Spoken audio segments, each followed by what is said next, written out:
নমস্কার বন্ধুরা, কেমন আছো? আশা করি সবাই ভালো আছো। আজকে কাজে যাইনি, তো মিস্ত্রিও যাই। আমরা দুজনে বেলা ওদের বাড়িতে এই বালিগুলো আছে, ওদের ওইখানটা রাখছে, ওইখানে ধান তুলবে বলে। আর মিস্ত্রি ছোটো পোলা আর বড় পোলা কাম করছে। আর আমরা বাড়িটা সরিয়ে নিই, তারপরে আমরা বাড়ি যাবো, কাজ আছে বাড়িতে। মিস্ত্রির বাড়িতে আমরা কাম করছিলাম, আমি আর মিস্ত্রি। আর এই যে মিস্ত্রি, এটা কে হয়? ভাইপো, ভাই হয় ভাই। এই ভাইয়ের সঙ্গে দেখা করতে চাই, ওর বিয়ায়। আরে বহুত দিন আসে না এই মালটা। দিকে সূর্য উঠেছে, ওই জন্য দেখতে হয়েছে।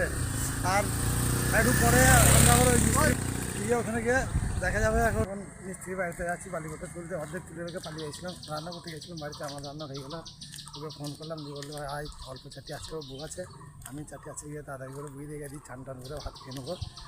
এখন মিস্ত্রি অল্প চারটে বালি ছিল, এসে বুঝে দিলাম। এবার বাড়ি যাবো, চান করবো, ভাত খাবো। আর মিস্ত্রি এখানে ক্লান্ত হয়ে গেছে, আর মিস্ত্রি ছেলে হয়ে যায়। এখন বাড়ি যাই, চান করে ভাতটা খাই বহুত ভুল লেগে গেছে অল্প কাজ করে। এর মতন ভিডিওটা এখানেই শেষ করছি। ভিডিওটি যদি ভালো লাগে লাইক করবে, কমেন্ট করবে, আর ফেসবুক থেকে দেখলে ফলো করে দেবে, ইউটিউব থেকে দেখলে সাবস্ক্রাইব করে দেবে। দেখা হচ্ছে পরের ভিডিওতে। টাটা।